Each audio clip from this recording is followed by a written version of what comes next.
Hello, my friends. Welcome back to another musical moment in the life of the old time rock and roller. Today, I have a great privilege of introducing, in my opinion, one of the greatest living studio guitar players alive today from Muscle Shoals Direct, Mr. Will McFarlane. My buddy, how you doing, Will? I'm doing well. It's good to see you. It's good to see you too, my friend. So, since a lot of our listeners are going to be musicians, studio players, guitar players, kind of gearheads, and they always want to know, how do you get that tone? I know for years I've seen you play the Telecaster and you've gotten a heck of a sound out of it. And recently I've seen you with a new guitar. I don't know if you're endorsing it or what, but I'd like to get into that. Yeah, your amps, whether it's typically a 12-inch speaker, a couple of 10s or two 12s, and your pedal board. You've got a great reverb sound. You've got a real nice playback unit that I've seen you use when you're doing some solo things. And it's time for the solo, and you'll kick it on. Your backup is right there for you. So let's dive right in. Why don't you tell our fans here about your gear? Well, I'm very fortunate. I actually talk to myself and realize things like I'm not really that good when my tone sucks. So I'm really very, very dependent on things that you can touch sweetly and get something nice out of. They say it all starts at your fingers, and I believe that because I've had people pick up my instrument and sound very different than me. So I realize there's a lot of leeway here because it does really start at your fingers. But let's face it, some pieces of gear make it way easier than others. Yeah. And at this point in my life, I've got instruments that I could play at any time. They're all in great shape, feel great, sound great. And my primary studio guitar really is a Telecaster. I've got a 55 that I bought in 1974 for $300. And I did a ton of session work on that guitar for years and years and years. And then a guy named Taylor McGrath wanted to get an American footprint, I should say, and built me a guitar. He said, you can leave your 55 at home. I'll make you a guitar that you can absolutely use instead. And he really did. He built me a beautiful Telecaster that sounds great. And they sound so good on tape because, you can mix them down, put them down at 830 at 2 dB, and you still feel a Telly. Yeah. Tellys occupy a sort of a frequency range that they're just alone in, and so it's a great studio guitar, very versatile. It's just a very versatile. I'm primarily a rhythm player anyway. It's a very versatile guitar. Yeah. I also play my old Strat that I used with Bonnie when I was with her all those years. It's a 50s Mutant, it's not stock. It's got new tuning pegs and a rewound middle pickup and that kind of thing, and bridge inserts, and it's refretted. It's right here because I keep it on my couch in my living room. It's beautiful.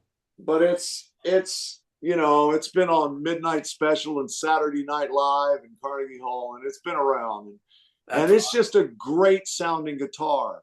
But I also didn't want to take it out on the road that much. And so, I have other Strats that I found along the way, all of which sound great to me. Yeah. I've got a Danacaster Strat that's just mystically good. He's a custom builder, Dan Strain, in Nashville. Bob Britt had one of his Tellys that I played, didn't even want to give it back to him. So I just went and got in touch with the guy and found that. I think the guitar you're referring to, and it just happens to be out here too, might be this one. Oh, yeah. It's, as you can see, it's this beautiful mother of pearl, or mother of toilet seat, as some might say, with the cool little checkered binding. Yeah, oh, yeah. And this, I don't know if you know who Rick Vito is. Yeah, I know Rick. Yeah, he's a great player. Yeah. And we met over 40 years ago. As a matter of fact, when my twins were born, I stayed home on a Bonnie Raitt tour, and Bonnie hired Rick. And Rick had played with Mayall and Jackson Browne. And I mean, he's just, matter of fact, when Lindsey Buckingham left Fleetwood Mac, he became the front man for Fleetwood Mac for 4 years. So Rick's a rock star, but he's just one of the great guys. And he endorses Reverend guitars. He has a signature model. And one day he was down here in Muscle Shoals and we just reconnected. And he told me he's going to be in town. So I met him at a guitar store and he was buying a guitar, a vintage instrument from the Shoals Guitar Boutique. Mm-hmm. And I met him down there and he said, "Hey, man, I'd love your opinion on this new prototype." And he gave it to me. And I'm not really, a Les Paul player. I have a Les Paul. When I show up at a studio, I show up with a Telly, a Strat, something with humbuckers in it, mm-hmm. and an acoustic. At least those four. Yep. And so the humbucker thing, I've got a really nice 335. It's a dot neck reissue, custom shop, mid-'80s, Tim Shaw era, mm-hmm. 335, really nice. And I've got just a workaday Les Paul mid 2000, like 2005 or something like that.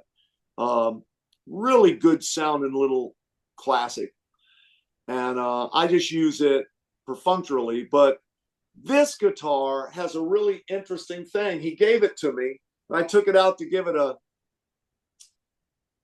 run through, and it's got a volume knob where a Strat volume knob is. Yes, that's great. So I can't do volume stuff, without a volume pedal with humbuckers, generally because they have a toggle switch and they have 2 volumes and 2 tones and all that. Well, this has master volume, mm-hmm. master tone, and a blend knob. And the blend is notched right in the middle where both humbuckers are together. Uh-huh. If you roll it a little towards the back pickup,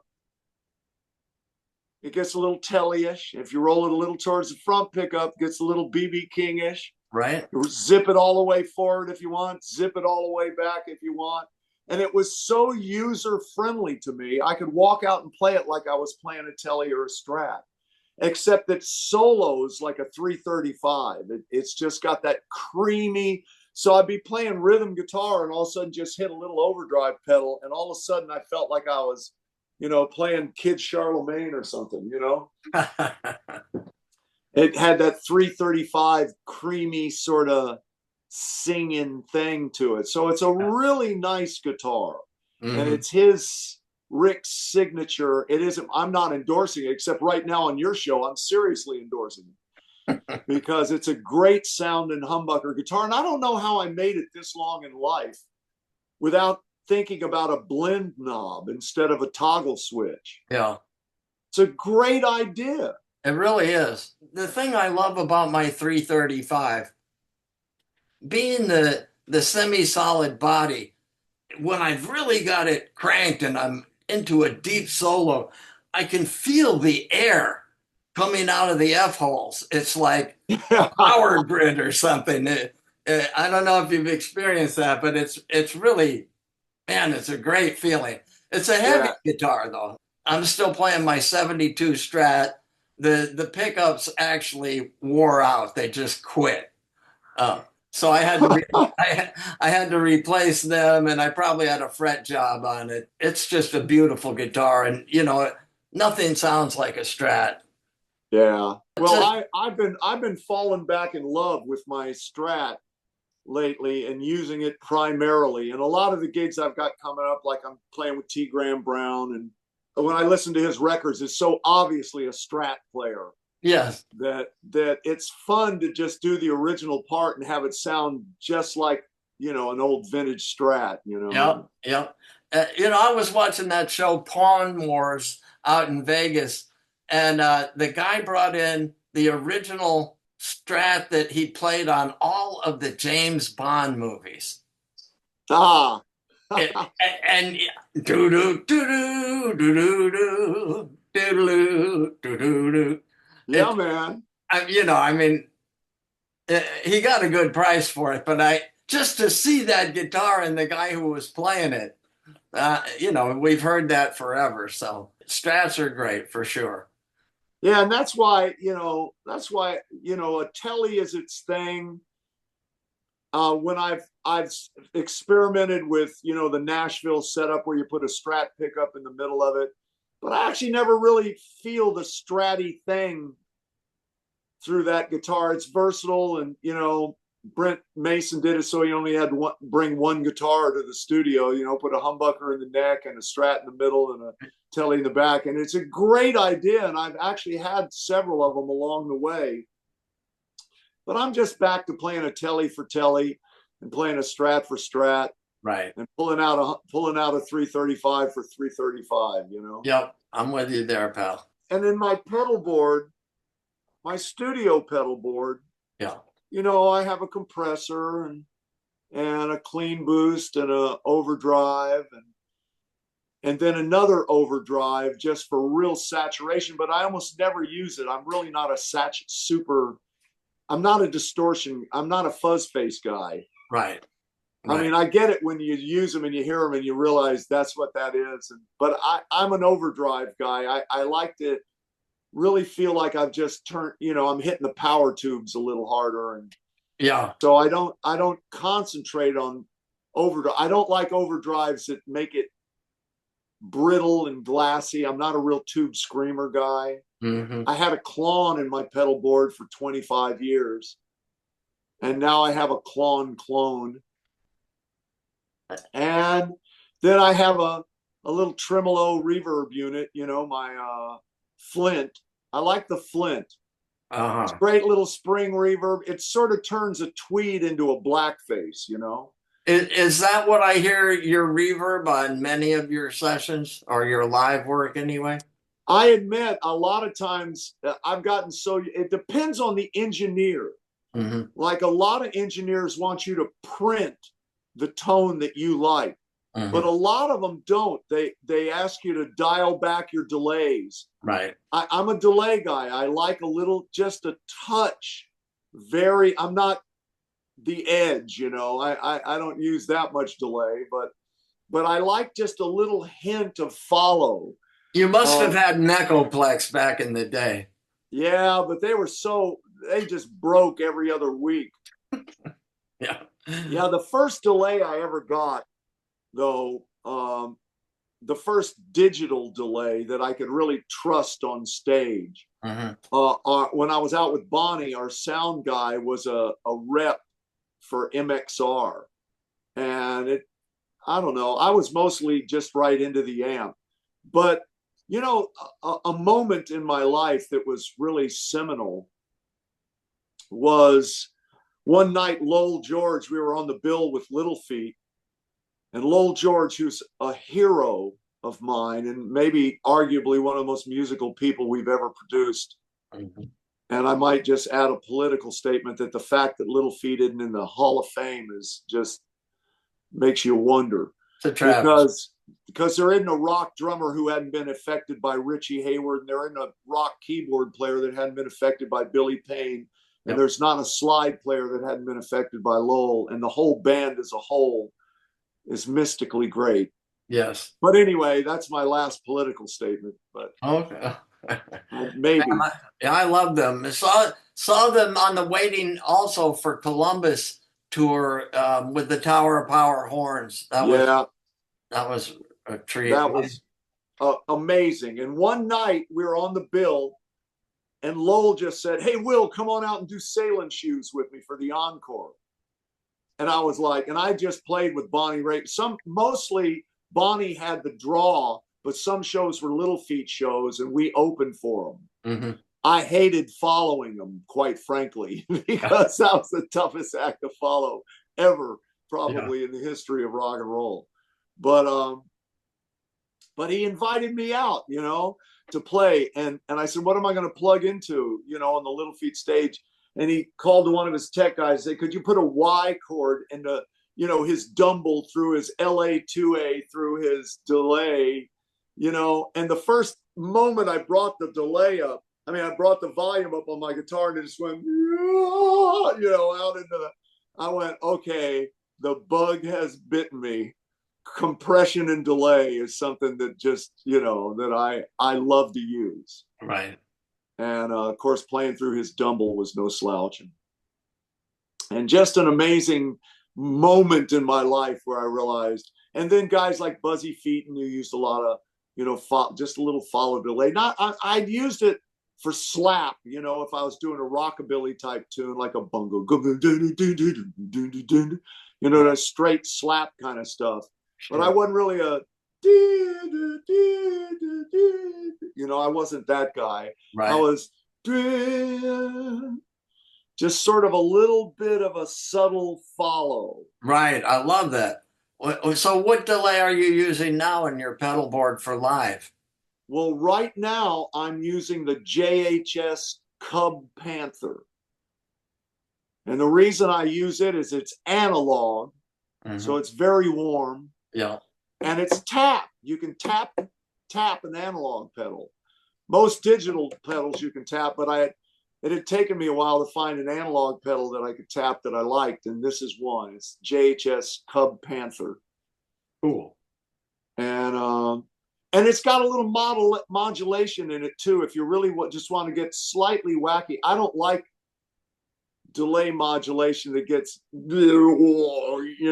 gets really squirrely on me. But if you just get it where you turn it up and you don't hear it, and then it goes, and you just wait for that first little second, and then bring up a little of the other one. Sometimes it just gives it this ambience that's really nice on ballads, just a little bit of, a little bit of warble. Yeah, yeah. It offers that too. How about that playback, that loop back? When I do my solo gigs or my duo with Janet, with my wife, we do a solo gig. I was given, it's probably a dinosaur. It's a looper. It's called an RD20 or something like that. It's got two pedals. I've tried to update and get like a new little one like that, but I can never remember, is this double tap or is this single tap? I just you tap that to record it, you tap that to stop it. Right. Yeah. It's that simple. And I just set it for line level and trust, if I hit an overdrive, it's a little louder or whatever, but a lot of times when I'm doing a solo gig for the second verse, I'll just tap it. And you better come down on the one, and you better get out on the one, because if you get out early because you jump it to get into your solo or whatever, you're an eighth note off for the whole time, and it just will absolutely be a train wreck in no time. Yeah, I'm with you. So how about your amps? I have several amps that you know how we all are. I'm sure you're the same way. You might have a night where it's just, you can't hit a wrong note. You play a tenth as much because the tone is so singing, and you just hit one note and you hold it longer instead of going ba-da-da-ba-da-da, you go ba-da-da-ba-da, because it's singing, and you're just having a great night. And 3 days later, you hate everything you're doing and you're looking for something. Right. I don't know why that is, but it's apparently gas or whatever. And my primary amp for the last 20 years has been a 69 Princeton.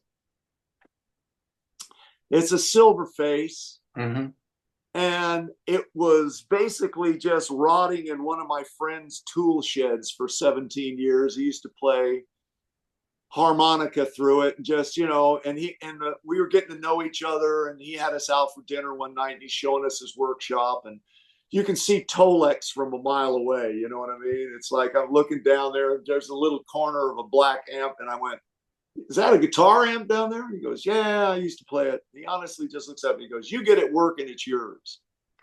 So I took it to my buddy, who was one of the primary techs at Car Amps. You know what Car Amps, CARR? Yeah. They're made in Pittsburgh, and they're great. They're just great amps. They're point to point, hand soldered, old school, but he mixes things in. It's like a vintage amp that you can drop off the back of your truck and it'll still work. I mean, they're very toneful. They take pedals great. I took it to the guy that he had one of his primary, he had a couple of really good techs there. building these amps. And one of them was a guy named Tim Risto, who has a side business called Superfine.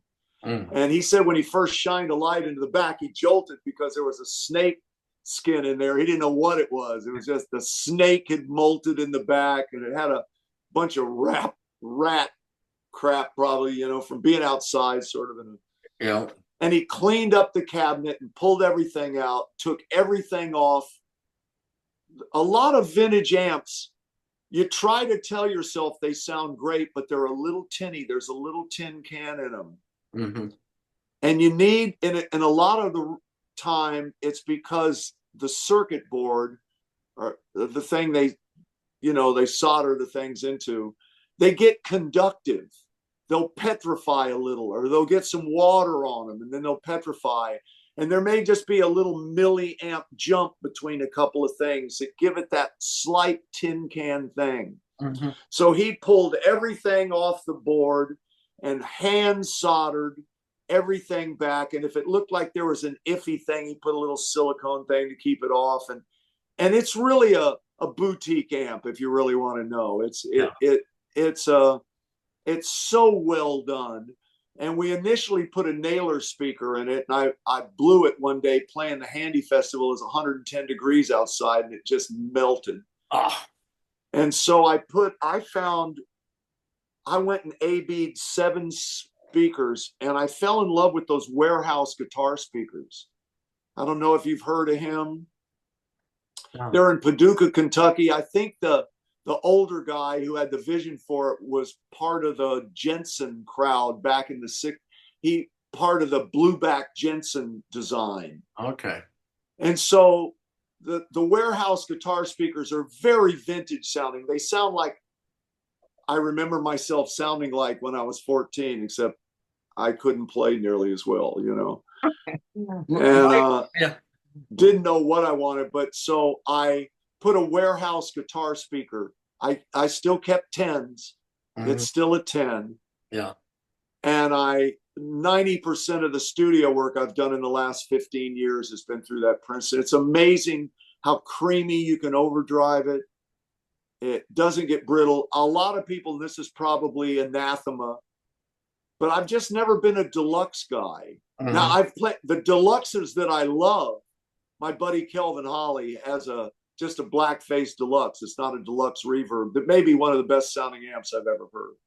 But most of the backlines you run into today that are, you know, the black-faced deluxe reissues, 1 or 2 of them out of 6 of them might be a little creamier, and a lot of them might be a little more brittle and glassier and whatever. I've just never been a deluxe guy. And apparently it's the no volt rectifier in the Princeton that makes it creamier when you overdrive it. I don't know. So I get better power chords out of the smaller amp. I get better solo tone, and just really enough headroom. It spanks really nicely. So I use primarily my 69 Princeton. But people have been very gracious to me, and I'm sure to you too. Every now and then somebody says, I'd love you to just try this amp out. You can have it if you like it. And Tyler did that to me. I don't know if you heard of Tyler amps, but I've got a Tweed that's a 5E3, like a Tweed Deluxe kind of a circuit. But it has way more headroom than the average Tweed Deluxe, and it overdrives like a Tweed, you know. It gets really creamy, and it's a bluesy little amp, and it has a 12 in it that I actually pulled the 12 he had in it out and put a vintage Warehouse speaker in it. That's pretty cool. And Warehouse makes the speakers. Kelvin hooked me up with Magnatone. And I have a Magnatone Varsity Cathedral front, really cool looking vintage amp, and it's got a 12 in it. The 12, what are they, EL84s? I don't trust like I trust 6V6s.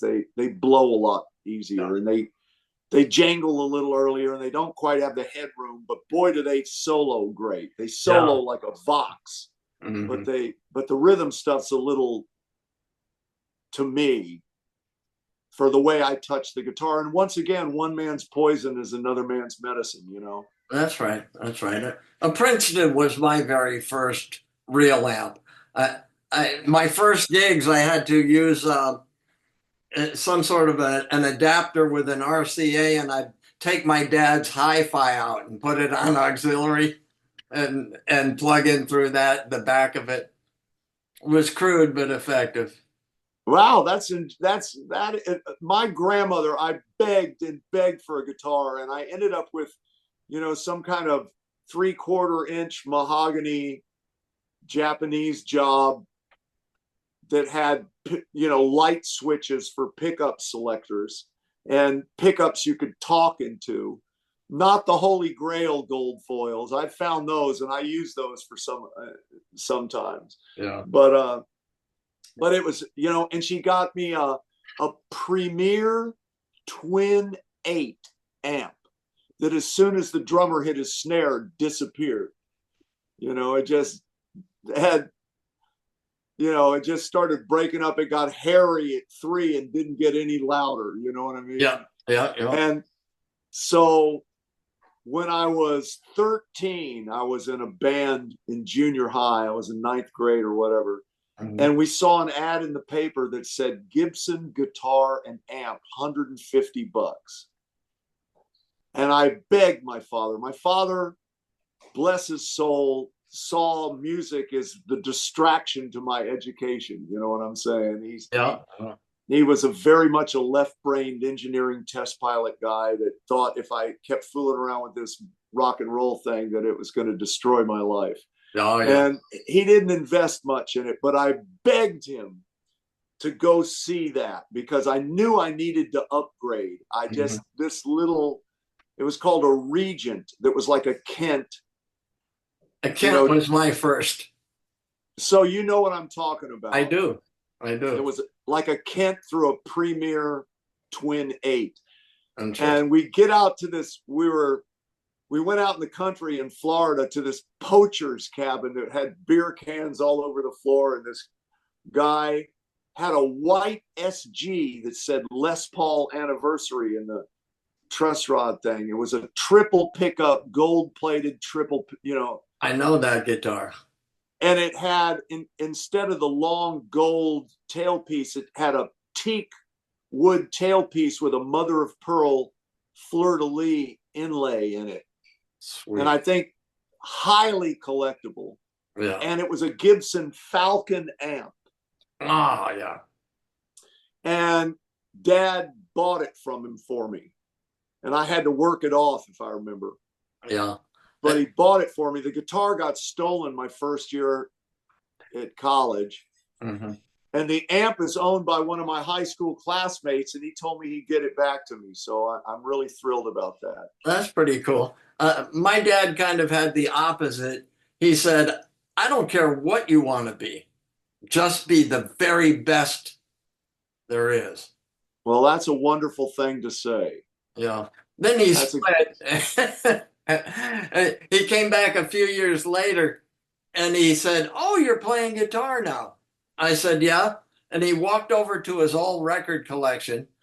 He said, if you want to really play guitar right, listen to this guy. And he pulled out T-Bone Walker's 2 Bones and a Pick. And rock, what a great choice. Your dad had a T-Bone Walker record? Yeah, man. Because we were from Texas, from Orange, and Gatemouth Brown was best friends with my Uncle Jim. See, my dad didn't have that at all. He loved big band, but he thought music was supposed to be part of a well-rounded education, but you don't do it for a living. Yeah. I could dig that. But see, my dad could drive to New Orleans from Orange, and he grew up seeing Jelly Roll Morton play. Wow. So he had he loved Dixieland and blues, and I was fortunate in that regard.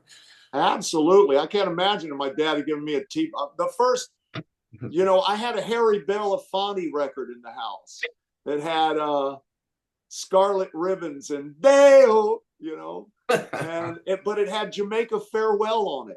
Down the way where the nights are gay and so I learned it because it's just 3 chords, you know what I mean? And I probably the first full song I learned to play and sing was probably Jamaica Farewell. That's pretty cool. But then I saw the Beatles on Ed Sullivan. That was my trigger too. Man, I had taken Alfred's basic guitar books 1 through 4 from October to December, and put my first band together for New Year's Eve, and had gotten to Kent for Christmas 4 days earlier, and then the Beatles came out, and it was like, this is it. This is my life. It's what I'm going to do. I'm not going to college. I'm going to be a great guitar player like George Harrison. And I never looked back. I just was convinced that was the way. Well, I wasn't convinced that I had that option. Everybody in my family, has 2 postgraduate degrees, and Dad was Naval Academy, and my uncle's Naval Academy, Granddad's Naval Academy, great uncle's Naval Academy. Mm-hmm. And he took me down to the Naval Academy every couple of years just to shake hands with, commandants and people. And I just assumed I'd never really be able to do it for a living. I assumed it would just have to be my side thing. But the Beatles, they were so far over our heads. You and I are contemporaries. We can't imagine at 12, 11, 12, 13 years old that we could ever be that. But something in me, just like you just said, went, that's what I do. That's what I do, man. Yeah. Even when my dad would threaten to, take my guitar away if I got a B in school or something, I would tell him, I'm not doing this to meet girls. I'm not even doing this for significance. I'm doing it because I feel if I don't do it, something's broken. Oh yeah, it. It's our mental therapy. I had a buddy in LA, a great singer and guitar player, and he eventually gave up the dream and moved back to New Hampshire. Maybe 10 years ago, I went up and visited him, took my wife with me. And your wife, Janet, is a very good singer, by the way. I'm that great. She'll love to hear that. Yeah, very good. You guys were great together. My wife's a singer too, more country. But we stopped at his house, and he said, so let me get this straight. You're married now. And I said, yeah. He said, how come you're still playing music? I said, what? And he said, well, I thought we just played music so we could get girls. I said, Mark, yeah, that did come with it, but that's not why I play music. Exactly. It's my heartbeat, I got the girl. Yeah. But she also, my wife, I don't even think we'd have made it if I had a 9 to 5. I think that, we needed to sort of flow in the type of people we are. She loves music. She probably loves music more than I do, and I love music. Yeah. So it's funny, we didn't start singing together till about 15 or 16 years ago, because every band I was ever in that had a male-female relationship, and it never went well. Uh-huh. It was always sort of screwy out on the road. Yeah. And so I just never sang with her, but through a series of events, we ended up singing together a lot. And we just decided, man, this is great. People like seeing a couple that seems to like each other singing love songs, Yeah, it's a good thing. So tell me about your first session. Well, I had I dropped out of school in early 70. I got out of high school in 69, went to college just long enough to get a high enough number to not be in the lottery, and got together with some of my old high school bandmates, and we moved into New York City and started doing open mic nights. And we realized we needed a demo, and we went up state into a barn that one of my friends' parents owned a barn, and we crashed in the barn and had a 2-track machine, and we had to get it right the first time, all the solos, all the background harmonies, all the everything. Yeah. And I realized that the more I did, the less I liked. I realized that the song was in the holes, and if you filled them all up, you couldn't hear the song. Right. And so I met a guy named Paul Siegel, who was a drummer, who is a life friend, and he had a record collection, like 5,000 records or whatever. And he's the guy who turned me on to, Bobby Womack and Cornell Dupree, Reggie Young, all these beautiful, tasty little fourths and sixths, and those little pretty love licks. Bobby Bland called them love licks. Yeah. And I started listening to records and hearing that, and just it started to become part. I moved into New York City in 1975 and sat at Cornell Dupree's feet at McKell's 3 nights a week. I've seen Cornell play a lot and cried when he died, but you know, he did Rainy Night in Georgia. He's just unbelievable. But anyway, my first, you know, we went in as a band to cut records, and we went into a 4-track place maybe once, and the same thing happened. We had to get everything right. You know, we'd cut the band stereo, and then we'd bounce that down to 1 track and have 3 tracks left for solos and background vocals or something like that. You know what I mean? Yeah. And I was, you know, just feeling my way through. I always had another guitar player. I always played rhythm guitar, and there was always a lead guitar player. I don't think I took a solo until I'd been playing the guitar 6 or 7 years. Mm-hmm. I wasn't like, you started off on T-Bone. You start off with T-Bone Walker. I didn't, but I learned, you know, I mean, I learned licks, but I wasn't really a soloist, right? You know, and I learned rhythm things and felt good doing that, but I wasn't really a soloist. And little by little, I started doing things like freshman weekend. They brought in Taj Mahal with Jesse Ed Davis on guitar. Oh, nice. And he was so tasteful, and he'd go, you know,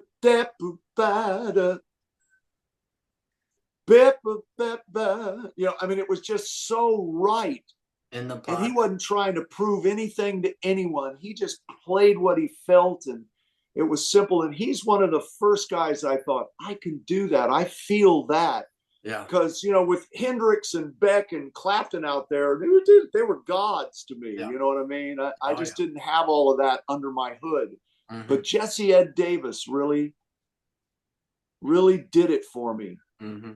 Yeah. And then I realized he's playing B.B. King lick. You know, it opened all sorts of doors for me. And I broke out of my suburban listening and started to listen to the R&B guys and the blues guys. And more than the blues guys, more than B.B. King, I was digging the opening lick to Soul Man. You know, I was digging Steve Cropper's stuff and that kind of thing. That was just what I heard in my head and where I felt comfortable being in the band, doing the rhythm work. Mm-hmm. And Bonnie Raitt came in. Her manager was showing up at my gigs thinking I might be a good fit for her. I was living in Cambridge at the time. And he brought her and introduced her to me. And we just hit it off. And she felt I was an easy hang. We were young. Bonnie was 25 and I was 22. Mm-hmm. She wasn't even 25 yet. She's 2.5 years older than I am. Anyway, so we just hit it off. And they called me to do the Late for the Sky tour. She felt she'd been touring with Jess Freebo, you know, and every now and then they'd open for Little Feat or Orleans or Butterfield or whatever. And some of those guys might come out and do the last song of the set or whatever. Yeah. But she felt she needed her own band for the Late for the Sky tour. And so she hired me. Great. And I did 50 cities in about 10 weeks. And then she kept me around for 5 more years. And we were touring and when it was time for her to go back in the studio, she was just going to use session guys, or she was actually going to use like Billy Payne and John Hall and, you know, the guys she'd always used. Right. But the producer, Paul Rothschild, who produced, you know, Pearl for Janis, you know, Bobby McGee, and he produced The Doors. Yeah. And he was producing Home Plate, and he called me on the phone. Said, you know, I think I'd like a little of your live energy out here. And I said, awesome. And I couldn't believe it, you know. I went down to McKell's that night and Cornell Dupree was there. And during a break, he's filling his pipe and he said, how you doing, Will? I said, well, I'm a little nervous and excited. I'm going to LA next week to play on a Bonnie Raitt record. He goes, oh, man, don't be nervous. If they give you something you can't read, just say, oh, excuse me, Mr. Producer, could you hum it for me? Maybe I can pick up on it. And I'm just laughing at that advice. I thought, yeah, you could say that. Can you imagine me on my first session? Could you hum it for me? But we got out there. And at one point I'm playing, you know, we're playing the stuff. And I go in and I listen to it, and I just didn't like the way I sounded. You know, I felt brash. We were endorsed by Music Man, and I had a little 210 Music Man. It was just sort of brash. I'm not putting them down. I'm just saying that's where I was at the time. And I went in and I looked at Paul and I said, you know, man, my tone's a little, I'd like to change it out a little. And he looks right at me, goes, I'm just printing what you're sending me. And it flew all over me. You know, it was like, but it was a wake up call. It was, if I want to sound good on tape, I've got to send them something. I can't be playing like I'm nervous and trying to cram this note in and cram that in and get my moment. I've got to sit in this track and feel great. Right.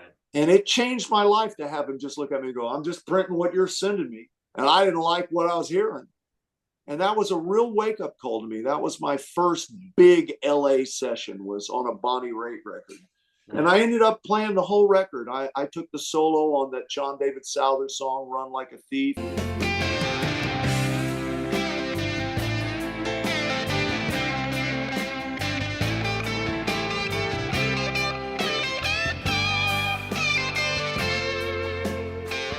I took the melodic heads to Good Enough, and I played guitar all over that record.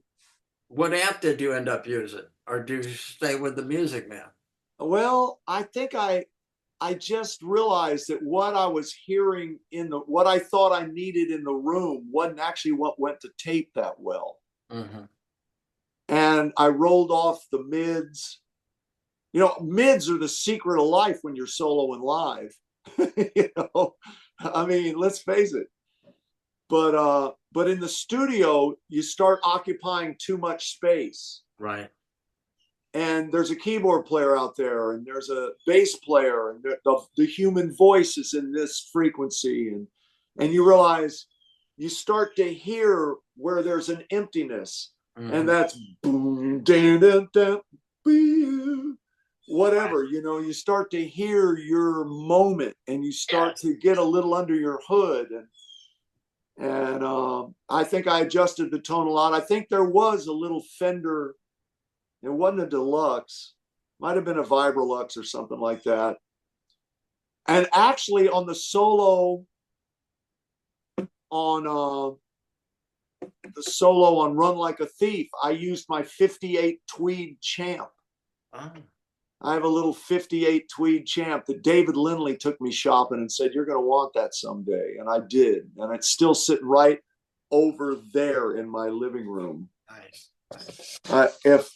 I don't know if you can see that. Oh, yeah. Beautiful. There's my Champ. There's the Tyler Tweed. There's a pedal board. Cool. So, I think we both have a less is more story that came down the pike.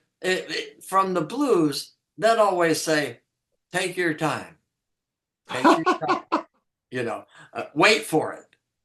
Yeah. And so I'd get used to, whereas you're all full of piss and vinegar and you've listened to Crossroads 100 times and you want to blast in on the one and full power and everything. But then like BB might be playing and the pocket is there and you wait for it. And he plays those 3 notes and you go, God, what am I doing wrong? Yeah. Yeah. So I was doing a record at the new Muscle Shoals sound, the Coast Guard station they took over. Right. I camped out there for 20 years. It was like a daily thing. You'd get up and you'd drive to the studio, see who you could meet, see what was happening. On this particular day, Bobby was in Jimmy's office. I had my Strat sort of slung over my shoulder like, whatever. And he said, man, the way you're holding that guitar, I know you're a badass guitar picker. Come on down to Studio B and give me some solos. Well, I said, sure, great. And we went down, I plugged in, I'm all set. Here comes the track, and I'm having this like Hendrix inspired moment or something. and I let it out, and I said, "What did you think?" He said, "I hated it." I said, and I thought to myself, "Holy shit!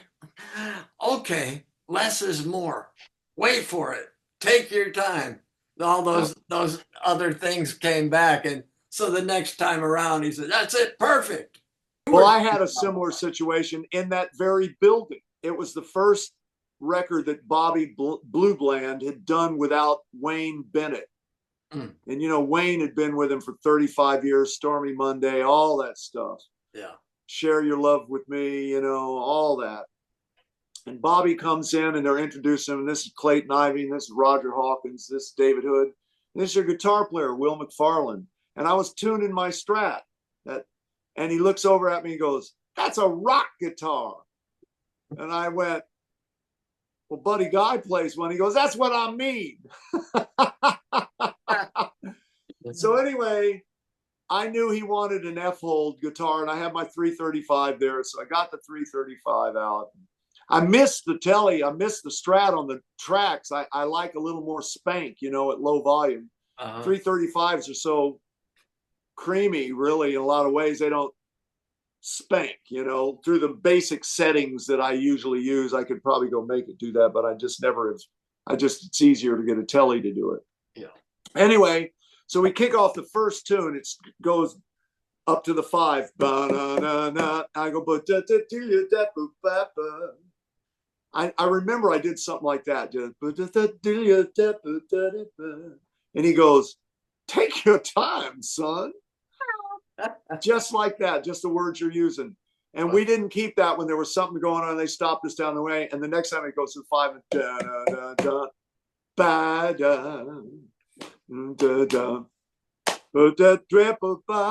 you know, I mean, I just cut it in a 10th.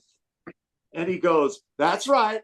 That's right." And they left it in the middle right before my solo. I take a lick and they flew in, "Take your time, son." And it's actually on the track of Bobby Bland telling me. That's fabulous. Yeah, that was one of my first less is more moments. Yeah, yeah. In the studio, what would you say one of your funnest moments was? You've got so many, you've made hundreds of records. So, well, one of my funnest days was with Levon Helm. Mm-hmm. We cut tracks for somebody else's record. And then he wanted Levon and me to get a little front porchy. Wanted Levon to play mandolin, wanted me to play some bottleneck. Mm-hmm. And so he sat us down with almost no baffling between us. And we just bantered, you know, I had to really watch myself to not, you know, squirm my way, you know what I mean? I was so blown away by the fact that I was working with Levon Helm, you know, who I just loved. I saw him with Dylan at, you know, at the Garden, you know, back in the day. And, you know, just unbelievable that I was playing with him. He'd say that he was just great. He was wonderful. We'd listen to the playback and he'd go, "I'll tell you what, Will, I'll take the intro. You take the first verse. And after that, it's every man for himself."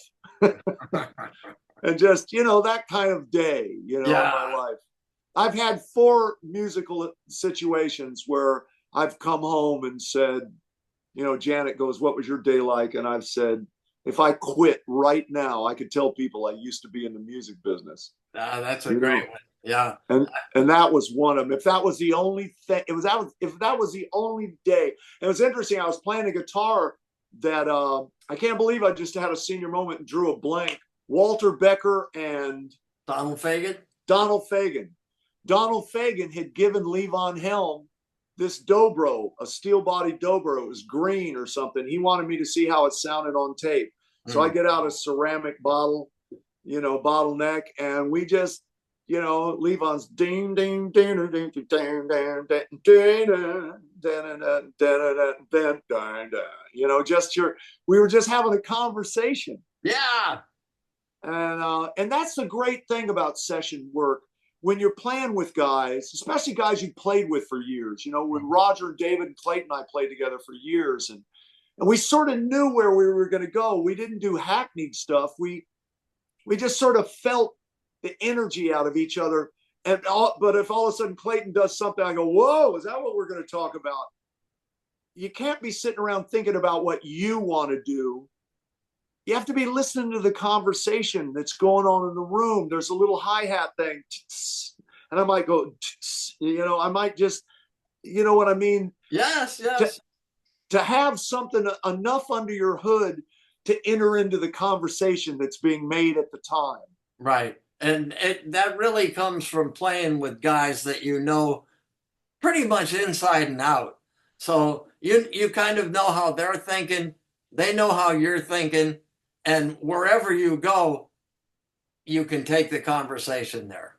And yeah, and even when guys come down from Nashville or whatever, and I don't really know them well, I know they're session guys. I know they're thinking, the Moose or Jeff King or the guys that I've had the good fortune of playing with, session guys, Tommy Harden, they come down here and it's so comfortable. It's like you've been with them for years. It's like they just know how to get things on tape. Yeah. And there is a thing where a lot of live players, and I'd like to think I'm live or studio. I like to practice both of them, because if you don't play live every now and then, you just lose that 15-year-old nerve. You become sort of tastefully elegant and you go into your little headspace, Right. But a lot of guys who haven't had much studio experience, but a lot of live experience, come in and they're initially just filling too many holes. They don't realize that on tape, if you like live, you can just drive it home. You can get up here. But if you do that on tape, you sort of hurt the tape. Yeah. And live, you can suck it down to nothing. And it's very effective live. But if you suck it down to nothing on tape, there's nothing there. So to get that effect, you have to raise and to get the other, you sort of compress. That's why compressors are such a big deal in the studio, because in a way we're compressing our dynamics. Mm-hmm. And you learn how to play within the new parameters in the studio. You learn how to let them all work well for you. Yeah. So that you're not hurting the tape. You're not hitting the VU meters too hard. You know what I'm saying? You learn you just learn the language.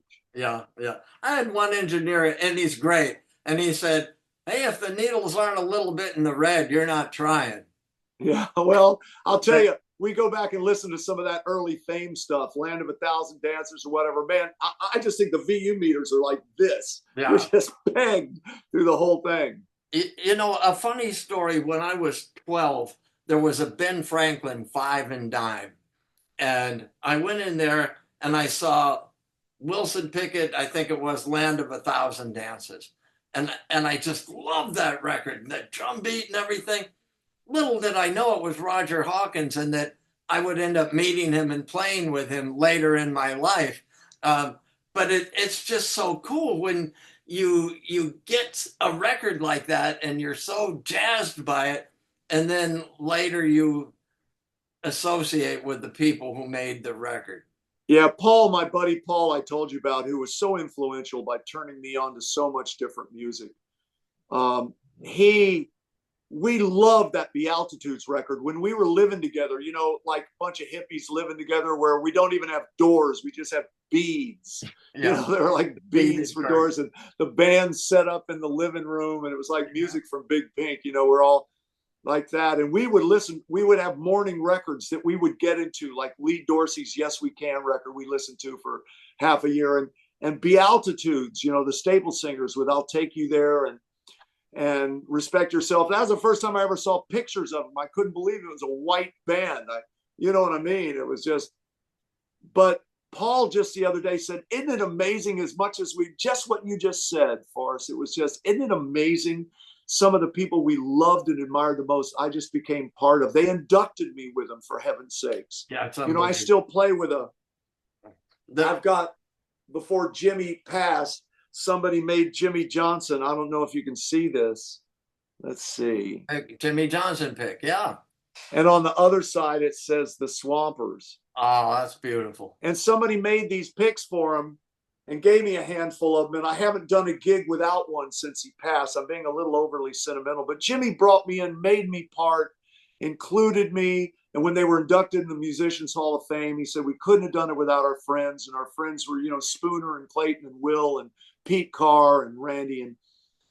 And he just was so very important to me, like a big brother and a mentor down here in Muscle Shoals. And the idea that I got to be in headphones with Roger Hawkins for 20 years is one of the great privileges. He probably set my inner clock, like my pocket is probably set by Roger Hawkins' hi-hat. And his hi-hat was a metronome, his bass drum was a metronome, but he dropped the snare at this place in the pocket where it almost sounded, it was about as far back in the pocket as you can get, but it was so right. It was just so right. Oh, yeah. And a lot of people that, I can always tell when a drummer's like on top of it.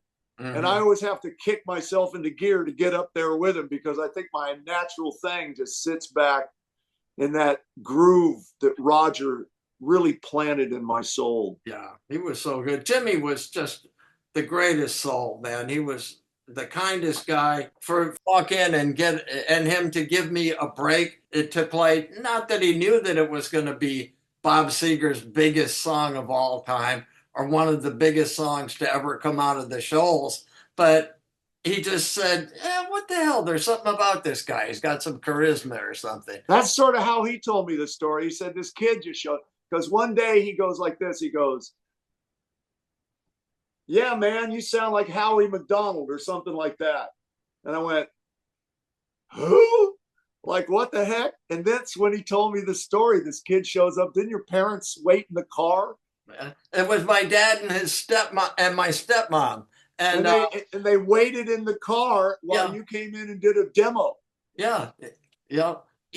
I'm a man of faith, and I believe a lot in divine intervention. Yes. And I was visiting my dad from LA. I hadn't left LA in 5 years and had been working really hard. He was a history professor, a constitutional scholar and writer down at Tuscaloosa, University of Alabama there. And I think it was Wednesday, we were planting potatoes. He said, what do you want to do tomorrow, Howie? And I said, take me up to Muscle Shoals. And he said, okay, why? I said, well, it's the hit recording capital of the world. And he said, well, how are we going to know what to do when we get there? I said, we'll go to our record store. I think it was Peaches. I'll ask the guy where the studios are, and we'll go to him. And the guy took out we went there, and the guy took out a yellow legal pad, and he said, now, you go down here, this is Fame, and go around the corner, and here's Clayton Ivy's place, Wishbone. You go down here, hit Jackson Highway, and there's the Swampers. I went right exactly in that order. And probably when I was at Fame, they were just saying, all right, that's a good basic track. Let's get ready to go have some lunch. And so by the time I had finished with Clayton and got down to Jimmy, they were like, oh, okay, that was pretty good. We do need a guitar. And I drove up. I mean, the timing. Yeah, that's great. It couldn't have been better. So. And Jimmy told me, he just sort of looked at you and went, well, just get out there and let's see what you do, Yeah, he said, you got your guitar with you? I said, yeah, it's in the car. I went over to the car. My dad said, what's going on? I said, I'm going to play on a song. Because I had brought all these albums I was on from LA. And I said, what's it going to take to play on a record here? I said, I've got all these albums that I played on if you want to hear them. And Jimmy just said, nah, got your guitar? That's great. Yeah, I love Jimmy. Yeah. And we were talking about Roger a minute ago. He was a guy who could hear you play something on an acoustic guitar, and he knew what beat that it had to go to be a hit record. Yeah. Roger was a great field player. He used me for the stuff he produced himself. We were good friends. I officiated his funeral. I mean, as I did Jimmy's. Yeah. And they're just so dear to me in my heart. That's all I can say. It's just super dear. I couldn't imagine my life now. You know, when I left LA in 1980 and moved down here cold, I couldn't have imagined that it would, you know, keep my marriage together and I could raise kids. And, you know, LA, you can't do anything in 2 hours. It's too far away. Down here, you could get out of an Etta James session and be standing on third base coaching Little League in 10 minutes. Yeah. Yeah. So I had a life, you know, and living down here has just been very, very special and precious to me. Right. I think I moved in 78. Tell me about this great documentary that so many have seen now on the Muscle Shoals recording scene and what that's done to revive the industry. It really did. I had Muscle Shoals sounded closed. There was nothing going on in this town. And actually, I'd moved out of town for 10 years. We moved over to North Carolina. We were living in the Durham, Chapel Hill area, playing over there. And my kids were over there. I had grandkids over there. But I missed Muscle Shoals. And we moved back. And then while I was gone, they were filming Stephen Badger and his buddy, Fred Camilleri. Anyway, they were driving cross country and either their car broke down or whatever, something. And they started looking around this town and realizing there's a story to tell here. One of them was a documentary director and the other one had a bunch of money. And they started just interviewing people. Jimmy called me at one point and said, you need to come over here and get interviewed for this documentary. And I just didn't make it over there, but nonetheless. Yeah. When it came out, I think there was a collective consciousness of a lot of people who were going to go to Nashville, and they saw that documentary and just went, well, it's just 2 hours south. What if we dropped down there and did that? And honestly, I don't think I hardly had a day off for 6 years. Wow. When it first came out. I guess it came out, 2014? Mm-hmm. I mean, I think we all just worked like people started coming to fame. It's funny because when I first moved to town and I was Jimmy's boy, he and Rick Hall were a little, you know, there was a little bit of a strain there. I mean, They were cool. Some people make it bigger than it was, but there was a little bit of a thing going on. And actually Rick Hall had a bunch of guitar players. He'd hire 3 guitar players for a session, but he'd only use one of them. If he didn't like the guy in the first half hour, he might go, pack up your stuff and go out in the hall and go, you know? Yeah. And he wanted them to sign exclusives that they just worked for him. And I was Jimmy's guy, you know? And so I wasn't going to do it. But Rick liked me and he brought me over there and used me a lot, tortured me sometimes, but he used me a lot. Well, after the documentary came out, they used me all the time. At one point, somebody told me I was the most, from 2014 to 2019 or whatever, I think I was the most recorded musician at Fame. I did more sessions at Fame than anybody because, and here's the reason. It wasn't just because I'm all that. It was because they wanted the older guys. They wanted David Hood and Spooner and Clayton and, you know what I mean? Yeah. And those guys didn't want to chart anymore. They didn't want to bother, but they wanted to show up in the sessions together and all. And I love to chart and I love to get familiar with the stuff. And so Fame started calling me first, just saying, hey, Will, could you do a session such and such? I'm going to send you the four demos. And would you, so I session lead a lot. And I just show up and say, hey, guys, here's that, and here's that. And I added a solo here. I hope he likes it, and whatever, you know, and that kind of thing. And I just sort of got grandfathered in as the youngest of the old guys, you know. Yes, yes. And it was a wonderful run. And it still actually is. We just did a 65th Fame, like, reunion concert in Huntsville at the Orion, a big amphitheater.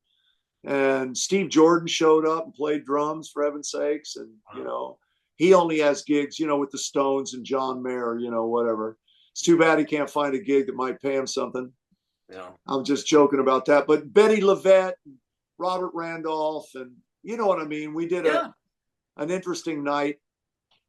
And so I'm still doing stuff. We're like a family now. The Muscle Shoals Music Association just isn't Wishbone, who Billy Lawson owns now, and he's just killing it over there. He's doing great. He just played the Grand Ole Opry with T. Graham Brown, who got a plaque for a #1 record that we played on, that I played on, that Billy produced at Fame and then mixed at Wishbone, all the studios you're mentioning. So it's more of a family now. I do things at East Avalon, where I cut 4 #1s for the Forrester sisters back in the day. And now it's owned by a great guy named Charles Holloman. And he's involved in building another studio that Dave Cobb's coming down here and doing. And 3614 is back flying around. I did a Kiefer Sutherland track in there, you know, and he's not being the designated survivor or whatever. He's got a killer band, and he was great to work with, you know. He was delightful. It was interesting. He was sort of a humble guy. He said, you know, Will, the amount that I don't know about this process is staggering. So any help you can give me.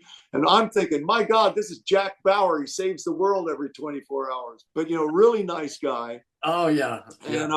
And so we all work with each other. And I've left out the Nut House. For heaven's sakes, I wouldn't know what this town was like without Jimmy Nutt in this town. He is wonderful. He's got a Grammy and a couple of Junos, and there's a wonderful studio and a great floor to cut tracks on. And I was just there a couple of weeks ago. You know what I mean? There's a lot of exchange in this town. It's really a cool musical little town. I wish I still lived there. Well, it works for me these days. And So what do you have coming up? I know you just did the big blues bender. I did. I played with Jimmy Hall every now and then.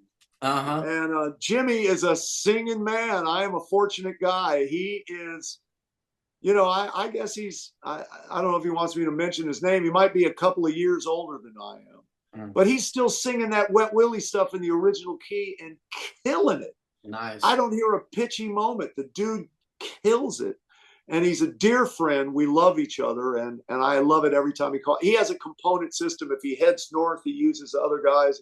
Heads east, he uses guys. If he heads south, a lot of times he calls me. So but he flew me out west just because he knows I hold down the fort. And it was a house band out there he was using. And we had a lot of fun for 5 days, and it wore me out. I probably walked 40 miles. Yeah. And I've got a T. Graham Brown gig coming up here, and I've got sessions coming up, and I'm going to do the Delbert cruise again with Jimmy Hall. Oh, super. That's in January. I know in 2025 I've got a project coming up that I think we'll be working together on. Well, I'd love to, man. After all this time, it comes full circle, you know. Absolutely. I can't leave this earth without making at least one of my albums at Muscle Shoals. And with the last of the old guard, if I get you and Clayton and your son and yeah, man. I bet you we could bring Spooner in for an overdub. That would be so cool. Man, it would be. Yeah, my son's a great bass player. You'll love him. And he's, you know, an heir apparent in this town. You know what I mean? He grew up looking through the glass. Shooting pool with Johnny Taylor and Bobby Bland and Little Milton, and sitting in Etta James' lap. So he's got a history. What a life! What a life! The next generation down, and then the one before, and yeah, man, we'd love to have you here. You know that. This has been great. I really appreciate it. Well, I appreciate you asking me, man. It's been a lot of fun. It's fun reconnecting, and it's been a while since you did a concert at the theater here. Several years back. The last time I was there, you walked in right after the last note. Yeah, I was doing something. I was working, and I got there. Yeah, you had a session. We'll make that happen. Okay. What I'm doing now is so much different. I think I sent you a couple of tracks from my last album. I don't know if you've had time to listen to them. I'm going to get to that. I've been charting and getting ready. I've had to really cram for a couple of gigs. I did a really interesting gig with John Cowan, if you know him. He's fronting the Doobie Brothers right now. He's in the Doobie Brothers, and he was in the Newgrass singing, man. I'm so fortunate to get to play with people that sing. And he's got a band with Andrea Zahn, who got off the road with James Taylor. She plays violin and sings backgrounds, and she's just fantastic, fabulous lady and one of my favorite people I just recently met, married to John Hall. And they had a band, and I really wanted to get up for that. So I have had a lot of cramming to do. I'm sure. My buddy James Montgomery, harp player, and he fronted. I know James. I haven't seen James from Boston. Yeah, from Boston. Good friend of mine. We were just talking. We had just done one of these calls and reminisced about 50 years of great times. And I told him I was going to come down here and do my next record. And he said, man, I've got to get, he mentioned a lady's name. I forgot her name. Christine Ullman. Christine Ullman, yeah. He said, you got to let me know when you're going to do it, because I'd love to go down and meet up with you down there. Well, that sounds good. That sounds great. Yeah. Christine is like an honorary Muscle Shoalsian. She comes down here all the time, and we've seen together and played together. And then I see her out playing with James Montgomery. And so I knew that had to be the connection. Yes, yes. Perfect. You know, there was one thing I didn't have time to touch with you on. And if you ever listen to Jimi Hendrix, The Wind Cries Mary. I got so much from that. That's the part of Hendrix I like the best. Yes. Oh, yeah, but that.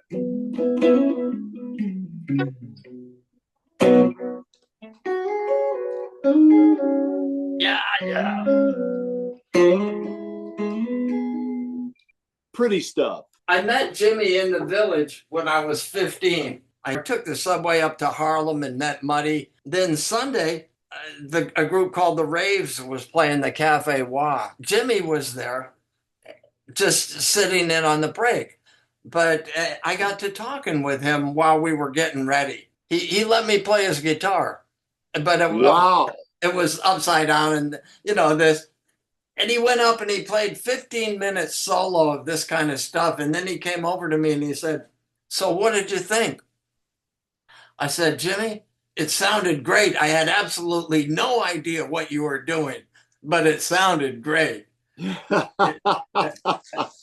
then we mentioned earlier, we were talking about tone. If you picked up Jimmy Page's Les Paul and his rig, or Jeff Beck's Gold Top and played, it just sounded unbelievable.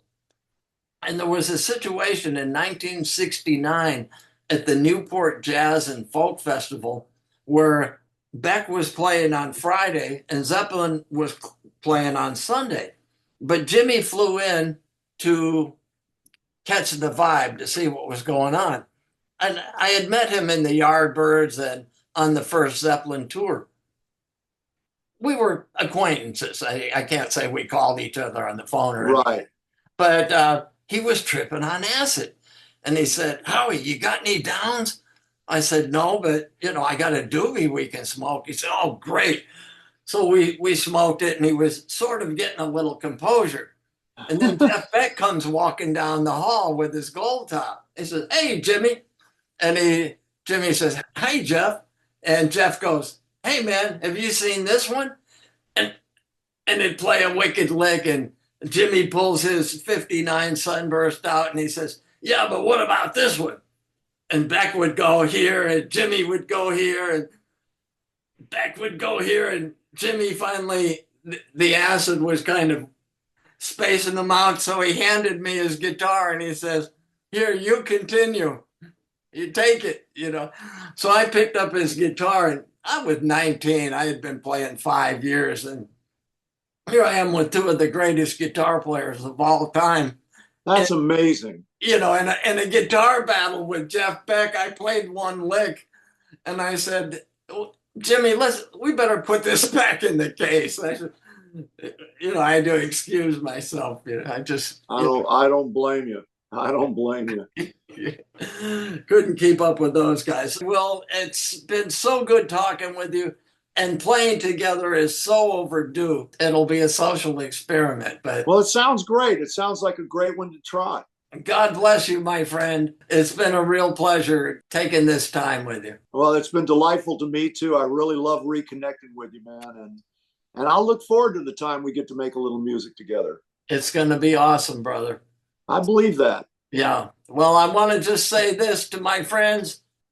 Keep love in your heart, a song in your head, and I will see you down the musical highway on the next adventure of the all-time rock and roller. Thanks again, Will. That's great, man. Thank you. So long, my friends. So long. Bye-bye. Bye-bye.